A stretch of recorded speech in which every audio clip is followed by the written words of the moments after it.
नमस्कार दोस्तों, ज्योतिष और ग्रह भाई अमरेंद्र में मैं आपका बहुत बहुत स्वागत करता हूँ। दोस्तों, आज जो मेरा वीडियो है, अभी एक्चुअली पितृपक्ष का समय चल रहा है, तो मैंने पितृपक्ष पे बहुत सारे वीडियोस डाले हैं। एक और वीडियो आज मैं डालने की कोशिश कर रहा हूँ।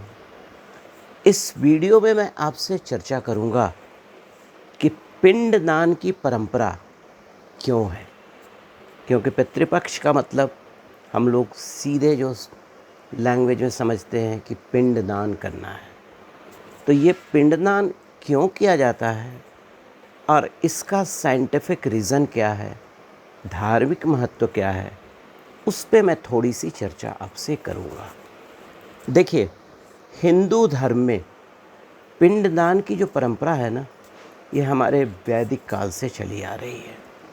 और जैसा कि मरणोपरांत ये पिंडदान की क्रिया की जाती है। तो यहाँ पर मेरी बातों को समझने की कोशिश कीजिएगा। देखिए, जब कोई भी व्यक्ति जब अपने शरीर को छोड़ता है, कहने का मतलब वो अब इस दुनिया से चले गए, तो अब होता क्या है समझिए। उनकी जो आत्मा है वो अपने शरीर से अलग हो जाती है।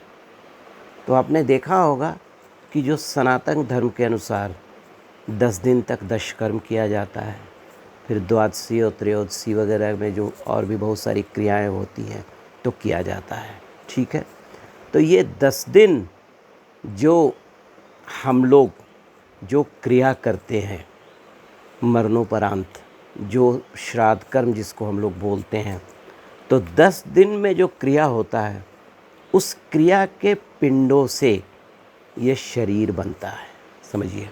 ठीक है, और जैसे ही क्षुधा जो शरीर बन गया, जन्म होते ही 11वें और 12वें दिन सूक्ष्म जीव जो होता है श्राद्ध का भोजन करता है। क्लियर? ऐसी मान्यता है कि 13वें दिन यमदूत जो होते हैं, यमराज के द्वारा निर्देशित होकर वो आते हैं और यमलोक लेकर चले जाते हैं, जिसको हम लोग पितृलोक बोलते हैं। उसके बाद उनका जो जैसा कर्म होता है उसके अनुसार उनको सद्गति प्राप्त होती है। ब्रह्मलोक में जाएं, सूर्यलोक में जाएं, स्वर्गलोक में जाएं, चंद्रलोक में जाएं, बहुत सारी कक्षाएं हैं। ठीक है, तो चलिए अब थोड़ा सा और आगे बढ़ते हैं। क्योंकि देखिए, यहाँ पर क्या होता है कि जो हमारे पूर्वज हो गए, जिनको हम लोग पितृ बोलते हैं, और पितरों के मोक्ष के लिए एक अनिवार्य परंपरा है पिंडदान, और इसका बहुत अधिक धार्मिक महत्व भी है। योगा वशिष्ठ में बताया गया है कि आदो मृता वैमिति बुध्यन्ति तदनु क्रमाण बंधु पिंडादिदानेन प्रोतपन्ना इवा वेदिनः। कहने का मतलब, जो हमारे पूर्वज हो गए प्रेत के रूप में रहते हैं, प्रेत अपनी स्थिति को इस प्रकार अनुभव करता है कि हम मर गए हैं, और अब बंधुओं के पिंडदान से जो पिंड हम लोग कर देते हैं, जो क्रियाएं होती हैं, हमारा नया शरीर बना है। क्लियर? चूँकि यह अनुभूति जो होती है बिल्कुल भावना से जुड़ी हुई होती है, इसलिए पिंडदान का जो महत्व है ना, उससे जुड़ी भावनाओं के बदौलत ही होता है। और ये भावनाएं हमारे जो प्रेत पितृदेव उनको स्पर्श करती है। ठीक है, और कहा जाता है, जो शास्त्रों में वर्णित है, कि पिंडदान पाकर पितृगण बहुत प्रसन्न हो जाते हैं और सुख समृद्धि का आशीर्वाद देते हैं, और फिर पितृलोक को लौट जाते हैं। अब आइए थोड़ा सा और आगे बढ़ते हैं कि अगर आपने अपने पूर्वजों और पितरों का पिंडदान नहीं किया या तर्पण नहीं किया, तो कहा गया है ना, देव माने तो माने, पितृ ना माने, वो पितृलोक जो होते हैं वो श्राप देकर लौट जाते हैं। ठीक है, कहा जाता है कि सतयुग, जब सतयुग चल रहा था, तो ब्रह्मा जी ने सबसे पहले गया में पिंडदान किया था। तभी से यहाँ परंपरा चली आ रही है गया में पिंडदान करने की, एक और कहानियाँ हैं वो मैं सुनाऊंगा। तो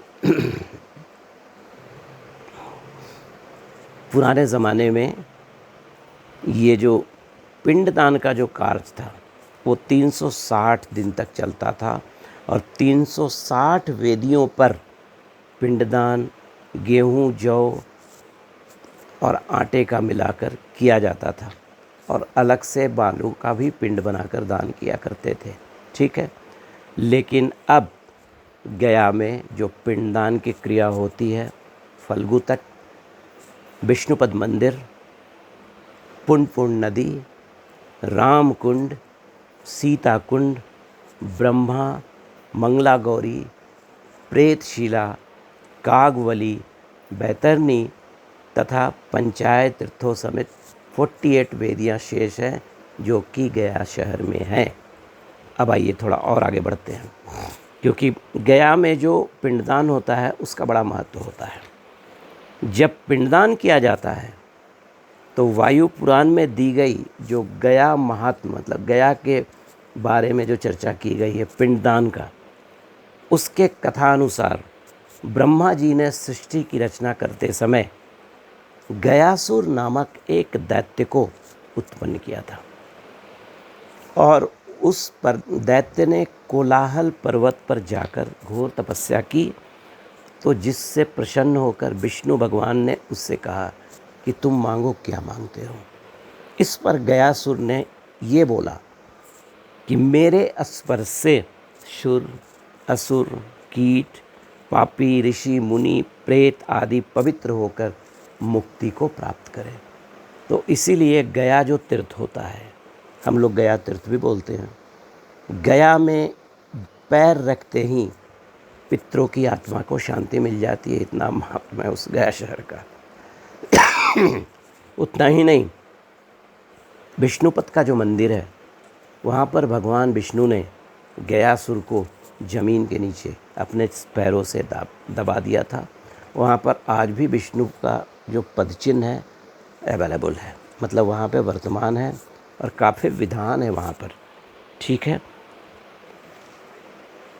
कहा जाता है कि उसी दिन से गयासुर के दर्शन और स्पर्श से सभी जीव मुक्ति प्राप्त कर वैकुंठ जाने लगे। ठीक है, एक और चीज़ लिखी हुई है कूर्म पुराण में, कहा गया है गया तीर्थम परम गृहाम पितृणाम चाति वल्लभम कृत्वा पिंड प्रदानम तू न भूयो जायते नरः सकृदः गयाभिगमनम कृत्वा पिंड ददाति यः तारिता पितरस्तेन याशयन्ति परमाम गतम।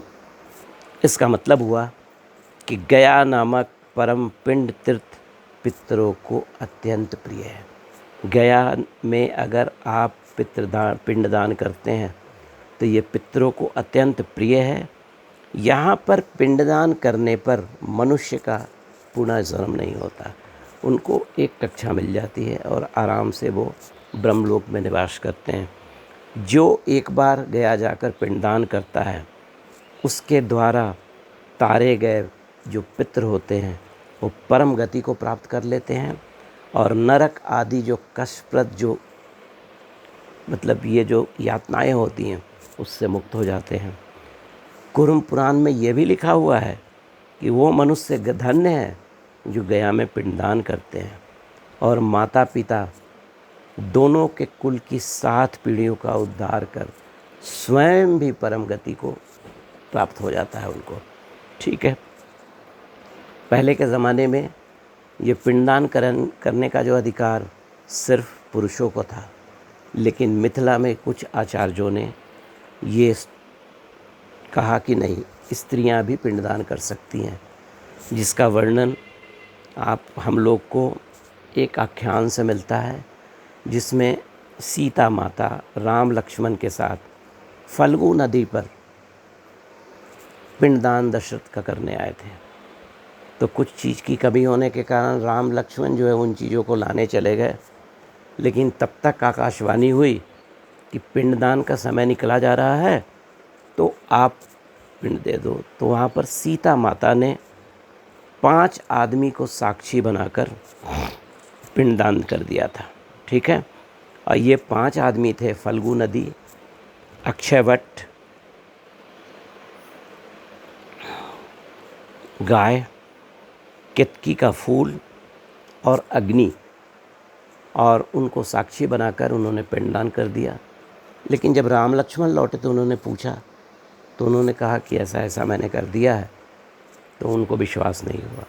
तो उन्होंने सर्वप्रथम फल्गु नदी को बुलाया साक्षी के लिए। फल्गु नदी ने रिफ्यूज़ कर दिया, बोला नहीं, मैं नहीं जानता हूँ। तो उनको सीता माता ने श्राप दिया कि तुम ऊपर से सूखी रहोगी, नीचे से बहोगी।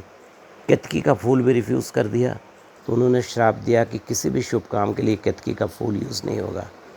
अग्नि को श्राप दिया कि कोई भी चीज़ आपके संपर्क में आएगी तो वो अशुभ हो जाएगी और जल जाएगी। और गाय ने रिफ्यूज कर दिया, तो गाय को कहा गया कि आप मुंह से जिस चीज़ को भी छू दोगी वह शुद्ध हो जाएगा, तुम्हारा गोबर मूत्र वो पवित्र कहलाएगा। लेकिन जो वहाँ गया में आज अक्षयवट है, जहाँ पर अंतिम पिंड समर्पित किया जाता है, उसने इन चीज़ को स्वीकार किया कि सीता माता ने पिंडदान किया है। तो उसको आशीर्वाद दिया सीता माता ने कि आप हमेशा जब तक ये पृथ्वी है आप वर्तमान रहोगे। ये अक्षयवट का पेड़ आज भी गया में जो अक्षयवट है वहाँ पर जाकर आप दर्शन कर सकते हैं। उतना ही नहीं, फल्गु के नदी के दूसरे तरफ सीता कुंड नाम का एक छोटा सा स्थान है, जहाँ पर भगवान दशरथ को पिंडदान सीता माता ने दिया था, वो भी मौजूद है। तो दोस्तों, ये एक छोटा सा मेरा वीडियो था कि गया का क्यों महत्व है पिंडदान का, जबकि भारत में बहुत सारे स्थान हैं, लेकिन गया में जो पिंडदान है ये बहुत स्पेसिफिक है और इसका काफ़ी महत्व है और काफ़ी आधार है। तो दोस्तों, अगर आपको मेरा वीडियो पसंद आया हो तो लाइक कर देंगे, सब्सक्राइब भी कर देंगे और बेल आइकॉन दबाना मत भूलिएगा कि मेरा कोई नया वीडियो आपको आए तो आपके पास पहुंच जाए। चलिए, धन्यवाद।